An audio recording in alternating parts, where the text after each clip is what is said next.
2017 میں یہ آپریشن کیوں شروع کیا گیا؟ ٹائمنگز وہ بہت امپورٹنٹ ہے. کیا حالات تھے جن کے تحت اس آپریشن کا آغاز کیا گیا؟ یہ آپریشن ٹیررسٹس اور انتہا پسندی کے خلاف ایسے وقت میں شروع کیا گیا جب دہشت گردوں نے قبائلی اضلاع میں اپنے انفراسٹرکچر کی تباہی اور مختلف آپریشنز میں بھاری نقصان اٹھانے کے بعد پاکستان کے طول و عرض میں پناہ لینے کی کوشش کی. دہشت گرد ان کے سہولت کار شہروں، قصبوں، دیہات، اسکولوں، مدارس، عبادت گاہوں، کاروباری مراکز، حتیٰ کہ بچوں اور خواتین کو بھی نشانہ بنا کر زندگی کو مفلوج کرنے کی ناکام کوششوں میں مصروف تھے.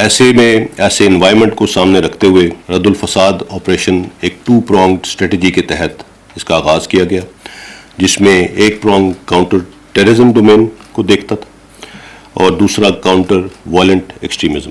As far as counter terrorism prong is concerned, اس کے چند بنیادی کارڈنلز میں ایک تو بیس لائن یہ تھی کہ طاقت کا استعمال صرف ریاست کی ثوابدید ہے. اس کے ساتھ مؤثر بارڈر مینجمنٹ سسٹم کے ذریعے ویسٹرن زون کا مکمل استحکام اور ملک بھر میں دہشت گردوں کی سپورٹ بیس کا خاتمہ.